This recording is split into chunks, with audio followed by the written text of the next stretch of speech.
Hello, everyone, and welcome to Art is Talking, presented by Barnes& and Noble. I am here with Kazu Kibuishi. Kazu, thank you so much for being here today. Well, thanks for having me on here. I'm excited to answer questions and draw stuff. Of course, yeah. So, for those who don't know, Kazu is the writer and artist of the New York Times best-selling Amulet graphic novel series. He's also the editor, art director, cover artist of the Explorer and Flight comic anthologies and the creator of the webcomic Copper. His debut graphic novel, Daisy Cutter, The Last Train, won a YALSA Best Books for Young Adults award. A lot happening there. Obviously, most people are familiar with Amulet at this point. But we are here to talk about the most boring book ever, which you did with Brandon Sanderson. So, first off, I just want to hear, how did you get involved with this project, and at what point did you get involved? So basically, how did you get into this project? Yeah, this was an interesting one. I typically don't do anything other than Amulet. It had become kind of a rule in the house a number of years ago, making sure that I have enough time for the kids, um, that I was only going to focus on Amulet, put my energy into that.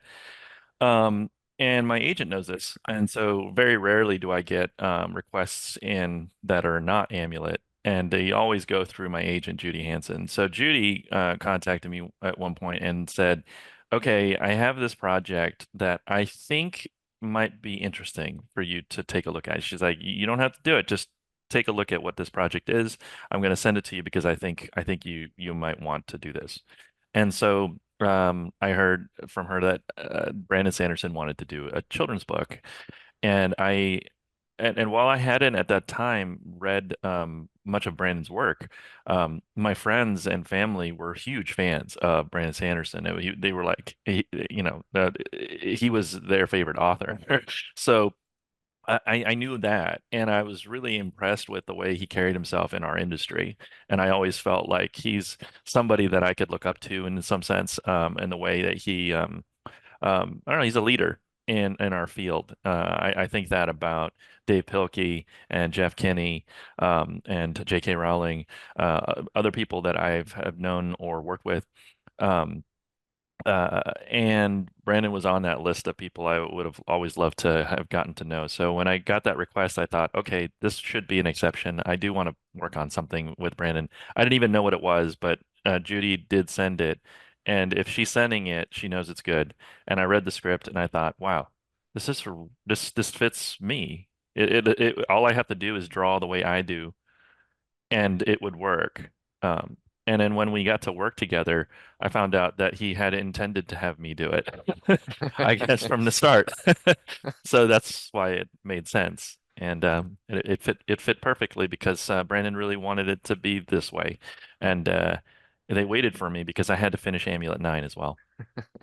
So I have to ask, because you said when the script came through, did the script, because the as we'll talk about, like, this is a very interesting book where the text and the pictures are Hmm. doing two different things. So Yeah. what did you see on the script initially? Was it just the words, or was it sort of direction of what's going on in the background too? Oh, there's direction. Yeah, Okay. it's all there. The only thing that I think I added to it was the cityscape towards the end. He didn't ask me to draw all those things. I think that would have been rude. And I decided to do that so that the kids, as the book progresses, it became almost like a Where's Waldo type of activity book. I knew that the readers would find their own way to make this an interesting reading experience. Really, it's up to the parent who's reading it or the child that is reading it to himself or herself. Um, that it's going to be up to them to make it what it is. It's a book about the imagination, about filling a space, and what I did was I just expanded upon what Brandon had on there. But he it was very clear what his approach was. I knew exactly what he wanted to do. I was a fan of the kind of books that he was inspired by as well, whether it's the monster at the end of this book or the book with no pictures. A lot of books that have the narrator as a sort of character in the story. I think John Clausen's work does that as well. Hmm. I want my hat back. Yeah. You kind of already answered this, but I love how the pictures loosely reflect the text just enough, like when they look for birds, there's a dragon. When he mentions laundry, there's laundry there. Was that Mhm. always the idea, or I mean, you mentioned that there were directions on what should be there. Was that the kind of stuff that was in the directions that you just kind of had to then bring life to? Oh, absolutely. It was the script was very clear. It was Hmm. very easy for me to see what he wanted. So yeah, no, all of it was in there. There was a dragon, there were the little airships and all sorts of stuff. He made sure that the direction was anything but boring. And the idea was that this is like one of the most exciting picture books you're probably going to see. But then the words are in a sense like betraying the pictures in a sense, and it Mm. makes the kid when the kids read that and they see that cognitive dissonance happening, they crack up because they're like, well, that's obviously not what's happening. And so they're in on the joke, and I think that makes it an engaging book, especially for a new reader, Mm. to know that hey, not everything is as it seems, or not everybody's telling you the truth. And I think that's a pretty good lesson to learn. I agree, and you're doing a great job of sort of pre-answering my next question before I ask it. I Oh, was I'm going to sorry. ask, no, no, no, that's it's a good thing. It's a good thing. I was wondering, like, I know sometimes creators are coy to say what they want readers to take away from it, but did you have like you mentioned this how it's about imagination, how it's not always what you have to sort of filter what's truth and what's not and what you hear. Yeah. Is that what you want readers to take away from this? Yeah, yeah, no, I mean, I got the joke immediately. I thought this is, it's called the most boring book ever. I had to make sure that the cover too was not boring. That was another thing too. That was a challenge actually, because what was interesting was like making a very ornate cover that made it like high fantasy actually made it look kind of boring in a way because like or the joke was too like in your face. Like, oh, clearly there's like they're doing this thing. It's called the most boring book ever, and there's all these ornaments on the cover. So I really like the approach we all ended up deciding to take, which was to um, entice the reader to see what's behind the cover. And that act, just that act alone is not boring. It's not a boring thing to do. See what's behind the corner. Right. That's what I love about the cover is it kind of set the bar low. You come in thinking, oh, it's just going to be boring. I mean, of course, we're smarter than that. We don't think it's actually going to be, but it kind of sets as you mentioned with the joke being starting with the title, like it had that effect. So you mentioned how, everything in the script was very clear. It was very laid out Yeah. how this was going to work out. Were there any surprises along the way as you were bringing it to life? Anything that you sort of stumbled on? And you were like, oh, I didn't expect it to go that way. Um, Well, I not so much in the story. Mm. I did change one thing. The ending, I made the call to make it a blank page Mhm. that the boy is lying down in, because I felt like there's the possibility that this wasn't actually occurring, Mm. and so the only things that I left inside the frame are the things that probably do exist, which would be the Mm. boy, the hat, and the chair. And that's pretty much it. Like they're all even the objects I think are gone. Mm. So I left that up to the imagination. Like you can decide, is this just something that's happening in his mind, or is this like is he actually going through a portal? But that's really up to the reader. So I did change that.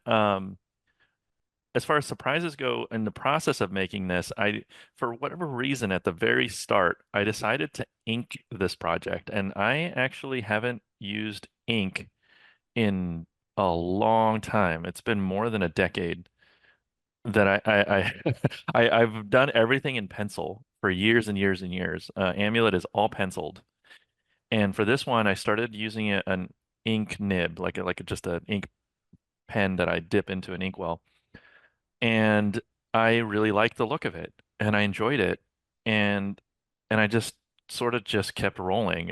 I did one test, just the boy sitting in the chair, and I liked the way it looked, so I did the next page, and I just kept going, and it it it made me fall back in love with ink to the point where even my next book now, I'm actually using a brush. Like I'm actually just going full on ink with a brush, and I've never done that before in a book.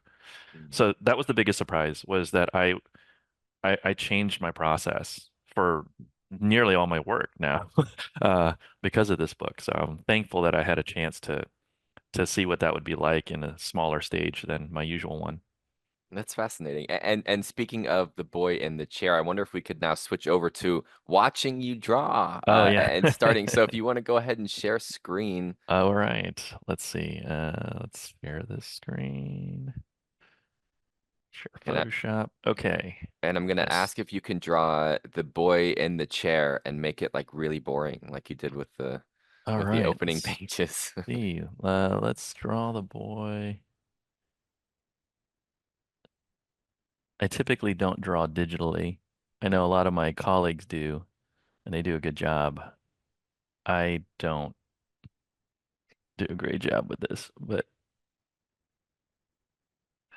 I'll figure it out What as I makes you go. prefer the physical medium as opposed to digital?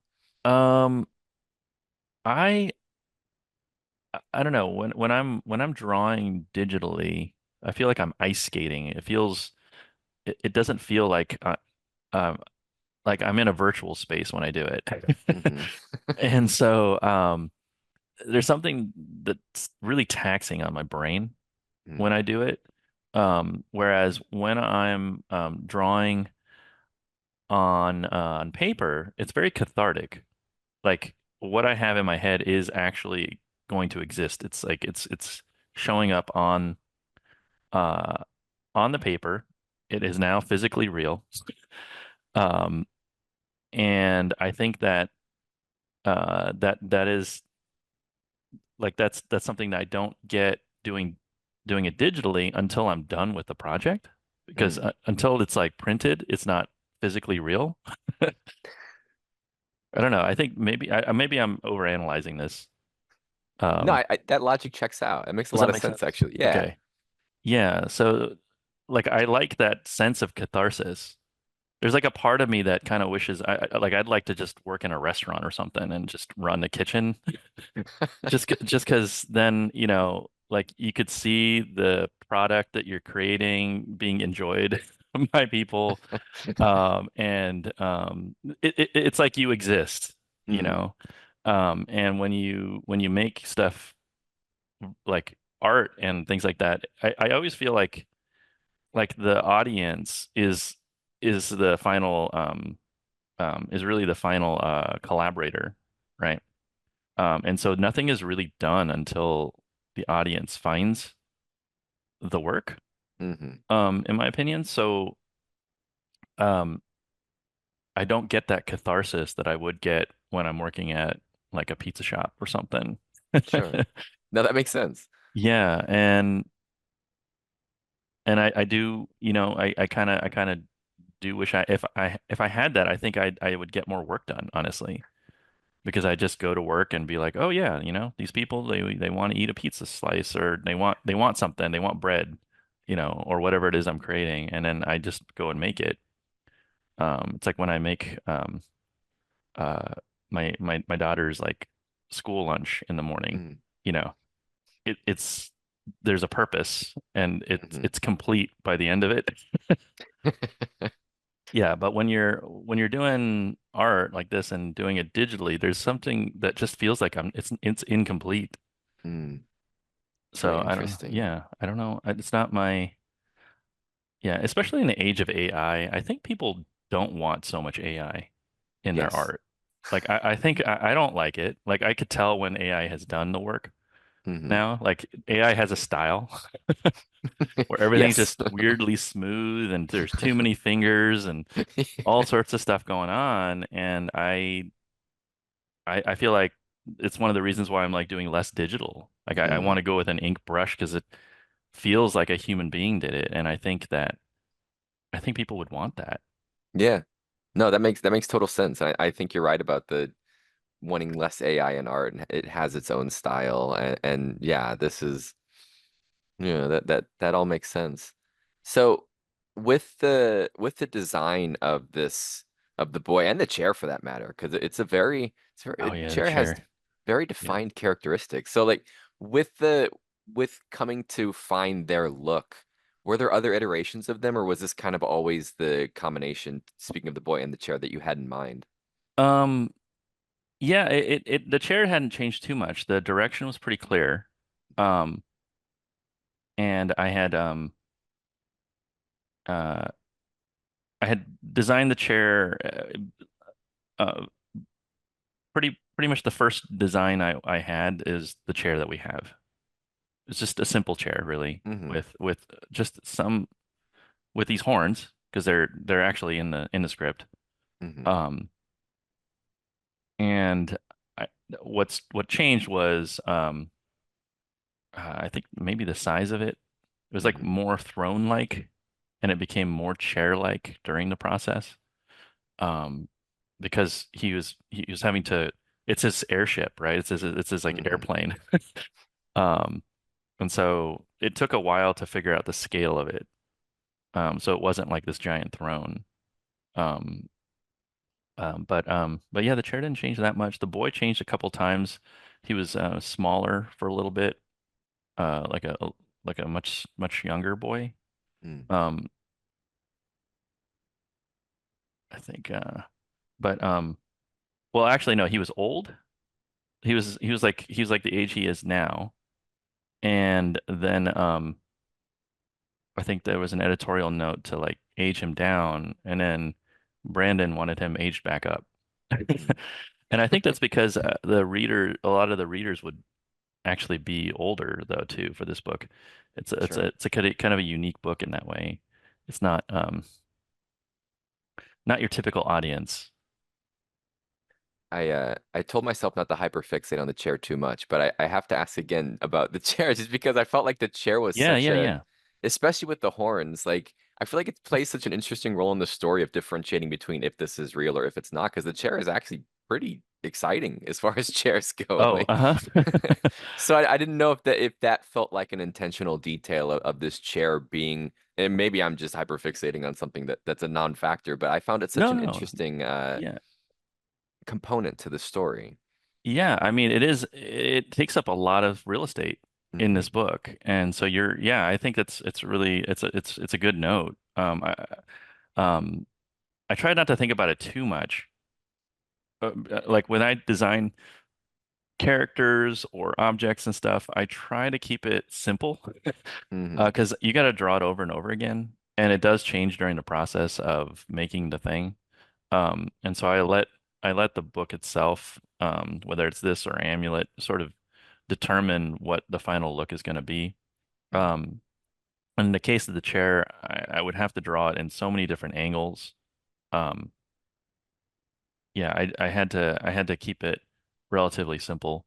Hmm. Um, so yeah, I didn't want to make it too ornate, but it did have Hmm. those horns, which makes it a little different, there's kind of a fantasy or medieval vibe to it. Yeah. Yeah, originally, it also started in a room full of things like it, Oh. like a throne room with like treasure, in it and everything. And I started drawing all this stuff in it, and I decided to do the white page Hmm. um, instead, uh, and start with a white page and end with one. So so this can change in size and oh, Oh. not what we want there, but There he is. There's the there boy he in his is. There's the chair. boy in his chair. Yeah. I love it. So in addition to this, I wonder if we might try something different, which is Okay. asking if you can not create a new character, create a new look, a new something, just so we can see your sort of explorative process when it comes to finding something new. It can be Oh, uh, okay. a person, a creature, a place, another chair if you want. I don't know. Just sort Sure. of Yeah. seeing Let's seeing what do that it. looks like. Okay. Well, we have the dragon, right, Mhm. inside in the story. Um, I'm gonna put a little thing here so um why don't we have him interact with another creature then? Something Mhm. else Sure. that's not a dragon. I guess it could be kind of like, wait, let's see. I'm gonna make it bigger. I'm gonna make him smaller. Oop. So we'll make him a little bit smaller. And then behind him, I will make something that is like a little bit inspired by a book that I was inspired by for this. Um, so let's see if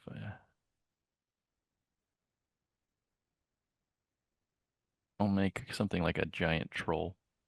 Mm, I like trolls. Yeah, and Can um, can I ask what the inspiration was? You yeah, mentioned. would be where the wild things are. Hmm, I could see that. Yeah, that's a good parallel. Where the wild things are was one of my touchstones for this project. Hmm. I always think of it as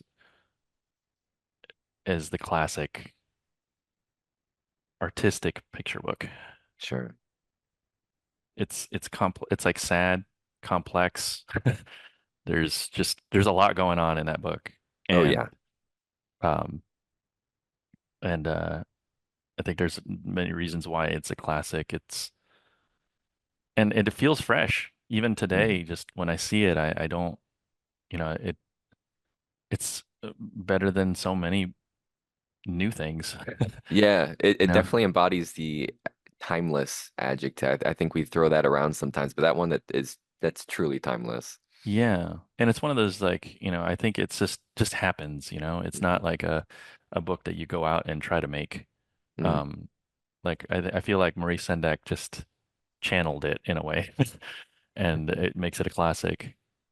So, yeah, I'm always looking at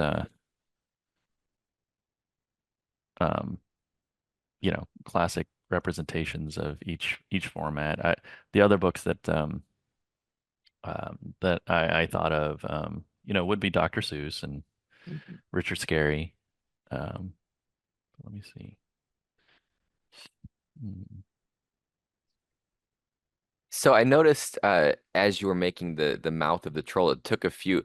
How do you know when the look is right? Is it just trusting your instinct or just knowing what feels right for this character?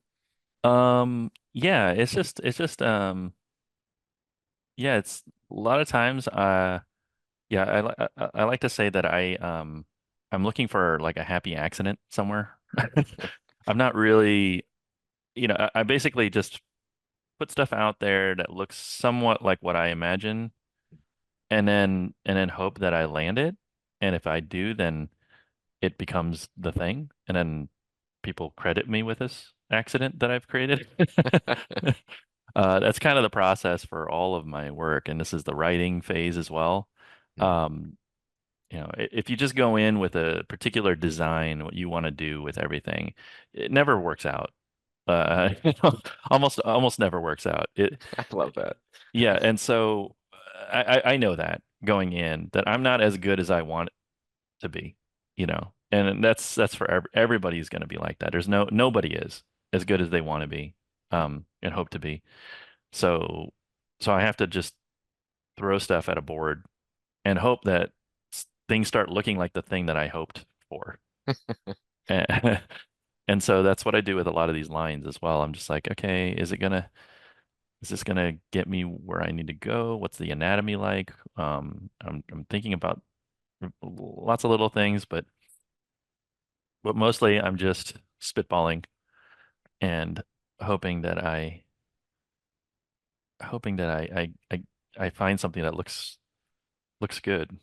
So, So was that similar with how you, because Amulet's got a great cast of supporting characters. I'm partial to Misket, but oh they yeah. all have such great designs. Did you more or less stumble into those looks, or did you have an idea of what you wanted them to be? Yeah, sometimes I have a bit of an idea, but they always look different than what I start with. Hmm. So the early designs I know are going into just going into the the scrap folder. So Gotcha. so going into it, I just start producing it, and eventually after maybe a week or so, the character will show up, Mm. and then I can start refining that character. Uh, if I don't know the character, it's a lot harder. So, and sometimes I need the drawings just to get me through the story. Um, and so I just do something that just looks like a general sense of what the character is going to look like, and then I change the character as I go. For my book Daisy Kutter, she looked completely different at the start, and these are final pages. I would finish them out, and she looked really cartoony. But as the story went on, she became more human, and there was just a lot more depth and drama to the story than I realized there would be. And so her design had to change to accommodate that. But I wouldn't have known to do that if I hadn't drawn the cartoony version and started putting that character through the story. And that's interesting. I was going to ask like how you get to know your characters, if you have to see them first or if you have to know a little bit about them before you start drawing them. But it sounds like you do it through sketching is how you get to know them. Yeah, it's through writing really. Like it's Okay. the writing that teaches me who they are. The sketching, my drawings aren't. I don't know. I don't think they're that evocative. They're more representational, so they represent the story figure, the core, the concept or the character, that I like, the idea that I want to get across.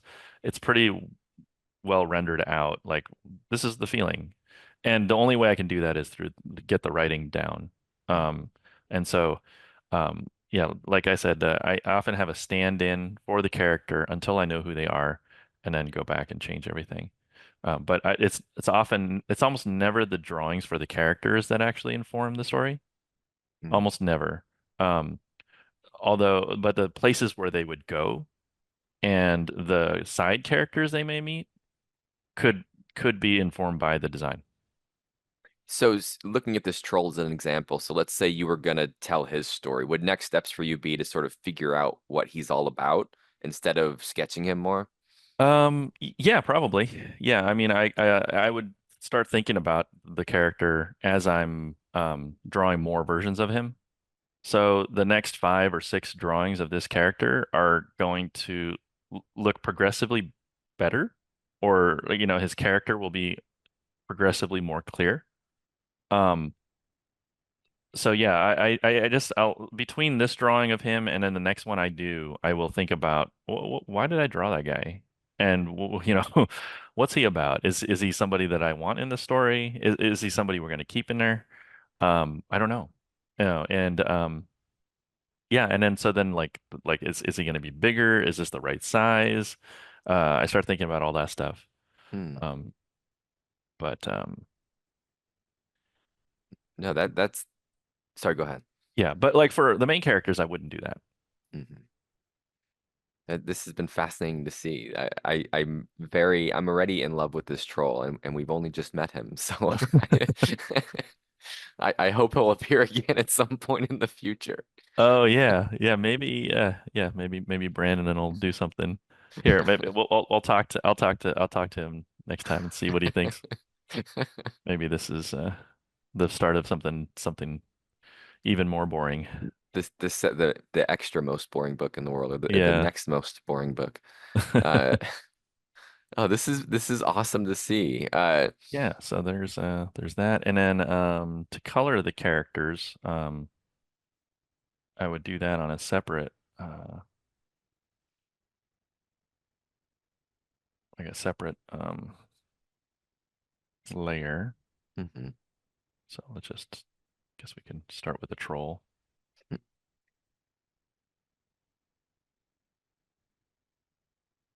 So let's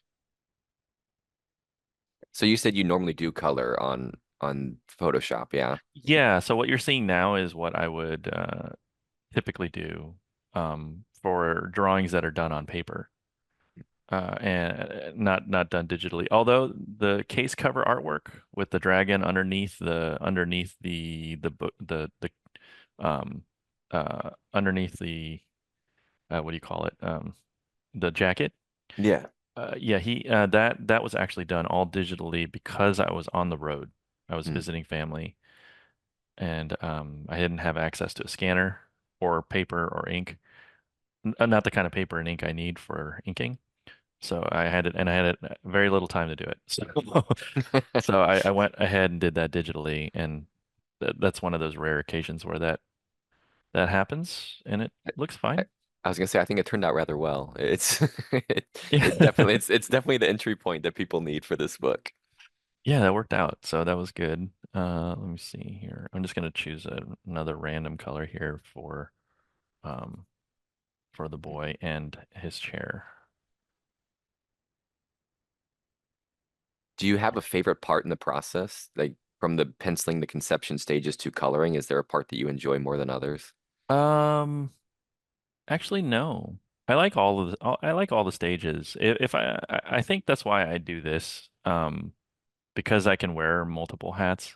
Hmm. There's so many different aspects to being an author illustrator. Um, you also have to speak a lot in front of people. That's something that I don't think most artists are prepared for. But I actually like it, so that makes, I think I'm suited for being an author illustrator because when I was in middle school, my favorite class was public speech and debate. So I kind of just enjoy teaching Mm. and speaking in front of folks, and then doing workshops, doing illustration work like this, doing live stuff. So yeah, I like every aspect of it. I do especially like when the book is done, and then I can go talk to people about it because it's the final stamp of approval. Like, okay, now we can move on to the next project. And then thinking about, like, kind of dreaming about the next thing. That's pretty exciting too. When do you start? Like like say you're taking the most boring book ever, for example, when you're illustrating that, are you thinking of what comes next, or are you just trying to force yourself to be so grounded in that one project? Um, yeah, when I'm working, I'm always daydreaming. I think every artist is like that. They have projects um lined up. I would assume. That's how I am. I have all these things that I feel like I'm indebted to myself to finish them in a sense. Um, so those are always there. And but I try not to daydream too much when I'm on deadline. Mm. I make sure that whatever I'm daydreaming, it goes into whatever's in front of me. And so a lot of times I'm developing content that I'm trying to make for, let's say, just something like something new, and it actually ends up finding its way in Amulet because that's what I'm working on. So that can happen. Um, not all the time, but that's one way for some things to manifest. Hmm. These days, since I just finished Amulet and I did the boring book, I'm pretty far away from the whole Amulet process right now, and this is new for me. Typically, that's not the case. Hmm. I'm usually already well on my way to finishing the next book by the time I'm talking about the previous one. But right now, I'm having to do some projects that in one case, they're all new characters I just recently created, and yeah, and it's been a long time since I've felt that. It's pretty exciting. I was gonna ask you, yeah, about the process of moving on from Amulet, which has been such a big project. Was there a how do you move on from something like that, or what has that process been like? Yeah, oh man, it was um kind of scary, Mm. honestly. I thought I was gonna get to a place where I'm like, yes, I'm finally done with this thing and I'm moving on. It's gonna be great. I'll do something else. And then there's this fear, like, oh, is the next thing I'm gonna do gonna be like Amulet? Is it gonna do well? Are people gonna read this thing? Am I doing the right thing? Is this, I'm kind of swimming out there, and I haven't had this feeling in so long. I've always Mm. had an assignment. Like, even if I've given myself that assignment, it was always there. So that comfort is gone. And that's probably a good thing. Mm. I'm gonna guess that I don't. have that, parachute essentially. Um, but I guess we'll find out.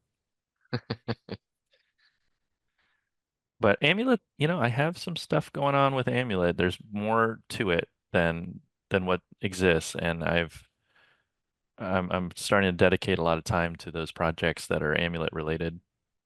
That was my next question, which is, will we see more stuff in Amulet? So I'm very glad to hear this. Oh, yes, yeah, definitely. I am not done with Amulet for sure. I'm taking a little bit of a break. Hmm. Um,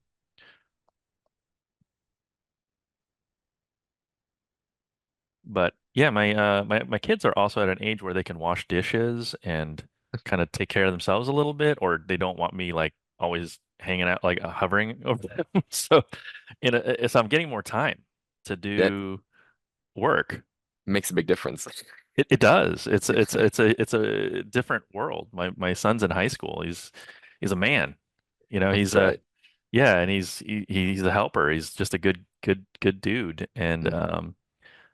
you know, there's just a sense like he's like, Dad, I got this. You're good.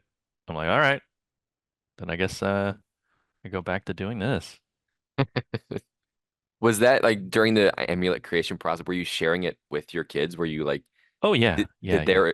their input have anything? Did it, were you like, Oh, were there's they your test audience? they were not my test audience, but they did see what I'd be working on. Mm, They didn't really give notes. I didn't really ask for any. Um, yeah, so both their parents are artists. mm. They just think it's normal. They actually make their own stuff. Oh, And they're cool. they're very good artists. Um, and so yeah, they're good readers when I need them. Um, they give me great notes, and they really loved this book. They thought it was Mm. hilarious. They totally got the joke and just enjoyed the whole thing. Um, and Clearly they have good taste then. yeah. They do have good taste with when you see their work, Mm. they're very influenced by really great artists That's and so writers. cool. No. Are they telling similar stories, these fantastical, imagination full stories? Yeah, actually they are. My daughter is she's in middle school and she's already starting to write novels. She's a big on dragons. Oh, that's She's great. like a big Twee Sutherland fan. Mm. Um, and my son does lots of comics and video game design. That's like he wants to Oh. do game design um or comics. And his comics are fantastic. He draws in a different style too. It's not the same as his parents. He's much more cartoony, intentional in his cartoony style. He loves his style being that way. So his work is a bit like Ed Emberley or gosh, I don't even know how to like or just like video game design. Sure. Hmm. Okay, so let's go to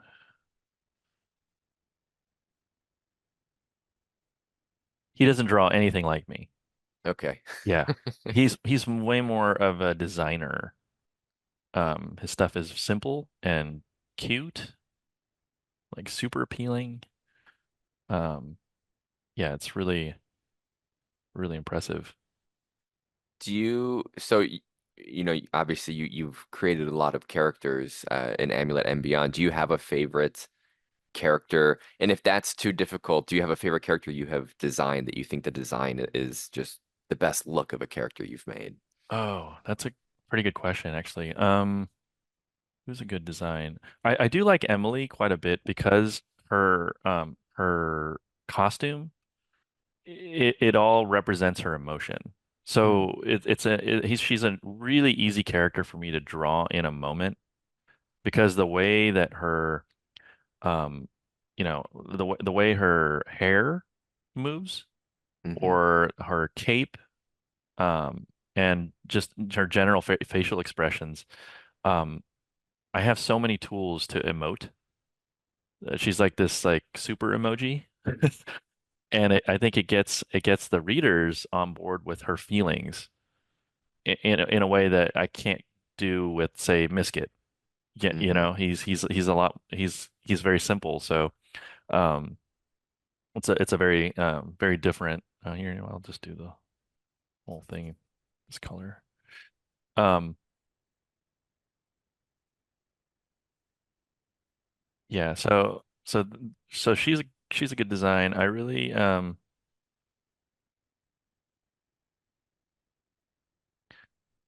have some issues with Leon because Hmm. he doesn't work in 3 dimensions. So like making a 3D model of him would be difficult, but I think he does look good, as a character. So there's that. And then let's see, who I, I else? f- I feel like when I think of the characters you created, the worlds, just the imagination of what goes into it is always remarkable to me. What I mean, I don't want to limit this to a very simple where do you get your ideas from, but when it comes to creating Hmm. these expansive, fantastical worlds, like where are you pulling from? Like, are you heavily influenced by what you're seeing, or are you trying to create something that's just brand new, never been seen? Um, oh, yeah, I think we all pull from things that we've seen before somewhere, and a Hmm. lot of it comes from childhood, I think. And a lot of the parents now are also my age, and they watch the same movies I did when I was growing up. Whether it's like the Star Wars and all that, but like or something like the Never-Ending Story or the Last Starfighter. Um, these things just subconsciously get brought into the work, and I think that is part of like what makes this work appealing. I think Brandon's work is the same way. There's a Hmm. nostalgia um, that we draw from like, the things that we unconditionally loved as kids. And then now we're giving an opportunity for those kids as grown-ups to give their own kids something to pass on. Like that represent it's kind of represented by um, things that remind them of their own childhood. I'd say something like Hmm. Stranger Things is a perfect example of this, Sure. where you know, like kids don't know what that is. No, the 80s stuff, but they know Yeah. the show. They don't know who John Carpenter is, but those of us who grew up with his work, um, like know what they're referencing in the show. So let me see. Hmm. Well, I'm gonna try to. That's okay. I'll just do it manually. Trying to. I'll just do this the old school way. Just gonna erase it.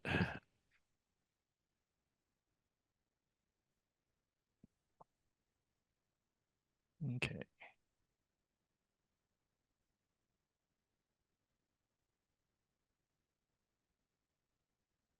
Yeah, so as you saw, like I did the drawing, and Hmm. then now we have the colors as well now. So we're adding color digitally. Sure.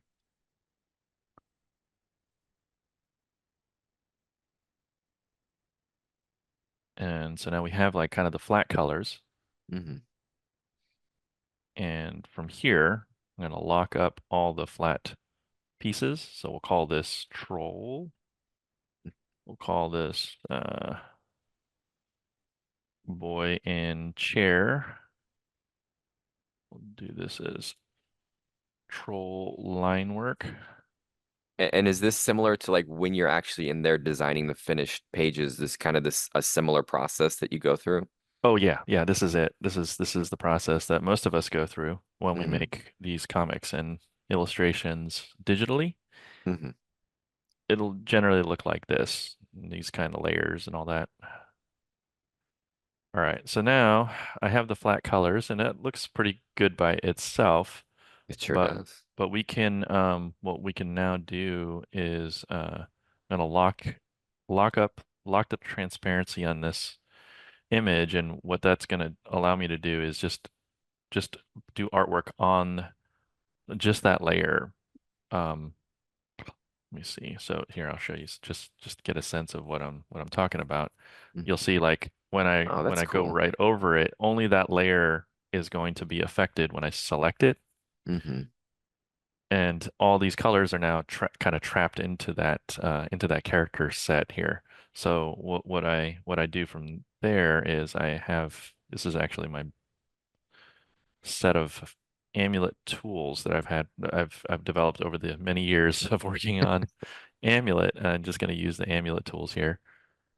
I tend to begin with like just getting some light gradation on things. And then I start putting in shadows. A lot of my process is really about taking things and then putting them in shadow and then adding light. So it's an interplay between light and shadow to create the final image. And what I'm doing is I'm actually using a brush that is darkening using using the color of his fur. I am actually um, adding that color to the other colors to darken it. This is using you consider a multiply brush. That's what they would call that. With the most boring book ever, each page is such a canvas of really cool things. How long would you say it takes to for like one page? How long would it take you to do one of the fantastical pages? Oh yeah, these took a little bit longer than I thought they would. So most of them would take to draw the page, or you mean drawing it or coloring? The coloring took a Like while. Oh, the yeah, whole like thing. the whole thing. Um, it would take a half a day to well, it would take a full day to draw Mhm. the spread, like one page spread, and then and it'll take like a full day to paint and color, and that's like a full day meaning like 8 to 10 hours or something. Um, Mhm. I typically don't spend that much time making the art. It's as you can see, the art happens pretty quick. Mhm. Um, it's usually just trying to figure out what to put in there, what just kind of the invention and writing phase of it. That's where I end up spending most of my time. Um, the art comes pretty quickly. And you mentioned having a pretty set script for the most boring book ever, but for Amulet, did you script to yourself what you wanted to have in each panel? No, but I should have. I think I think I should have written it out. Um, but like I had a process that created when I started Amulet. There were like no graphic novels like it, like hardly any. This is back in the early 2000s, mid 2000s. I was kind of on my own with trying to determine the process. Um, so it's like I kind of jury rigged the whole thing to try to work, and that became the process. And part of that process meant that I wasn't scripting anything. I was just going right to thumbnails and sketches, and that's how I was writing it. I was writing it like I was sculpting in the book. And I'm trying not to do that now because what it does is it makes it so that it's really hard for the editor to get involved or other people to understand what you're doing. Mm. Like I work like Miyazaki did because like I don't think anybody knows what's going on his films. They just know that they're gonna get some work down the road and it's gonna show up and it's gonna be good, and they just gotta trust. Mm. And there's something good about that process, but also I think kind of unnecessary when it comes to doing these particular books. But maybe I'm wrong. Maybe that's what I got to do. Just keep doing what I'm doing. I don't know. I think it's just watching you draw this out. I think it's so interesting because had you just stopped at the flat colors, it still looks like a pretty complete picture, but it's seeing these added details adds such a depth and life to it that Oh, yeah. it's very interesting that though that it's those smaller things that really make it pop out on a new level. Yeah, yeah, and you can keep going forever here, Right. Yeah, AI definitely tends to go forever and make it really, they'll give you 10 fingers. That's Um, right. but Yeah, no, this is the general process of how I do all the Amulet books. I think this has been so cool to see, seeing this our new little troll friend come to life. Yeah, no, I like this guy. Yeah, so again, light and shadow. So I'm Hmm. just putting shadows in different places. It kind of just brings it to life a little bit. And then I also highlight it. It's very simple, just a combination of shadow and light. Now, if I had more time, I would do this in a little bit more complex fashion, Hmm. where I'm actually intentionally choosing lighter colors on my own and things like that. But this is Hmm. using these tools gives me a quick shortcut, a shorthand for the light and shadow, just for pretty much anything. So that's what I'm going to do here because it would take me too much time to do it the other way. I was gonna say, I assume we won't get to the point where you feel like you're completely done with it, but when do you know that you're done? When do you know that you've put enough detail into them? Um, yeah, I think when the deadline shows up, that's when it's done.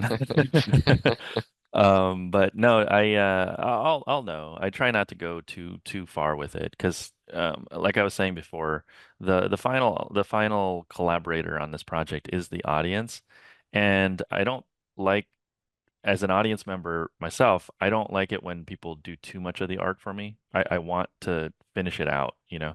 I want them to give me enough on the page, you know, like an impressionistic painting or something, or John Singer Sargent, you have enough information to make out what's there that it makes it feel more real to you than if they had rendered everything out. So one of the key things to try to work on is figuring out what I don't need to show.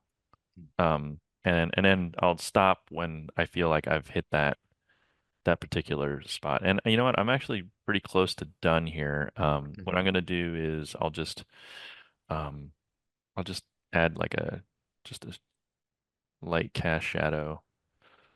Um, let's see, and then I think we'll be done.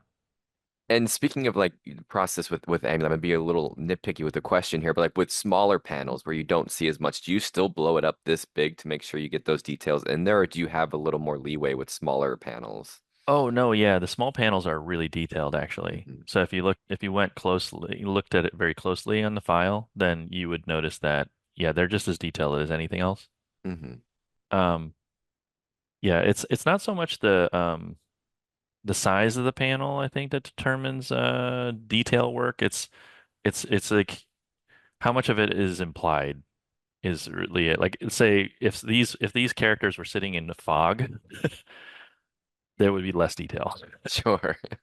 But if they're very clear, then I put more detail in. Or if I want people to pay attention to something, Hmm. then it gets more detail.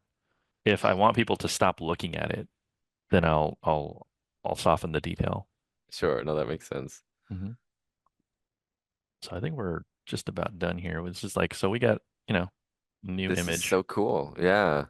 It's remarkable to me how quickly you were able to turn out such a thought-provoking. You said your drawings aren't evocative. I disagree. This is very evocative. There's a lot I want to know about this. Oh, thanks. No, that's all right here. I'll sign it. And then there we There go. we go. So It's official. it's official. It's untitled, but it's official. I love it. Hmm. All Kazu, right. So thank you so much for walking us through this and showing us this was such a cool thing to see. yeah, no, that was fun. Now we have another Awesome. drawing. This is good. I'll say. Yes, there no such Send thing it as to too many. Macmillan.